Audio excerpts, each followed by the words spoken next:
कहा सैयद माहे जितना मीरा भेलाना गंगा घाटे चलत भय है सनवक लई के डोलाना सनवक लई के डोला पीरे गंगा घाट न जाने का वह समय माऊ ठाकुर डंका लगे बजाने का वह समय माऊ दल ठाकुर डंका लगे बजाने का काले आवाज पड़ी लाखन के बहुत जोर घुसाने का एक सिपाही का भेजा हो डंका डंडा मारने का सिपाही उदल के लगे लाल बहुत समझाने का डंका बंद करो जल्दी लखराने का डंका बंद करो जल्दी से हो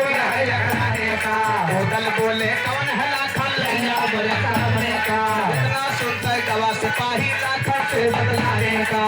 या सुन के लाखन जरिए बहुत जोर घुसाने का कर्मा दिन कहे शायर अब यही पे छंग बनाने का शीतला प्रसाद पगड़ी के मठा की भट्टी से ये 501 रुपए सम्मान। यह गंगा जी के घाट पर हुक्म रहा किसी छतरी का डंका नहीं बजेगा जेकर नहाए धोए फिर चुप्पे नहा धोए के भाग जाए। बाबूजी माहिल मामा कहा माने वाला इनका पता रही कि वह मिनाही बार डंका के बजाऊ लेकिन उन्होंने चढ़ाई कहीं लोग क्षत्रिय है। ये हमारे क्षत्रिय का धर्म नहीं कि हम लोग चोरी से स्नान करने जाएं। उदल हमारे बात मानो डंका चौक पे चलो डंका बाजी करो। यहाँ जब डंका बज गया गंगा जी के घाट पर पहुंचे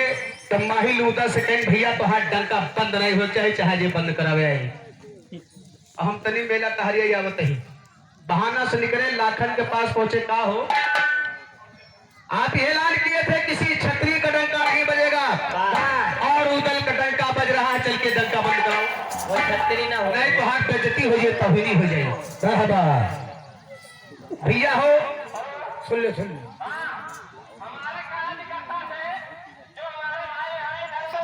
यह जब लाखन सुने पाए बाबूजी महमूदपुर की धरती से 50 रुपए सम्मान। क्यों बजवा रहे हो ये हमारा हुक्म था यहाँ पर गंगा जी के घाट पर कैसे अरे लाखन का ही लागे तब वो दल से डंका के हुआ बज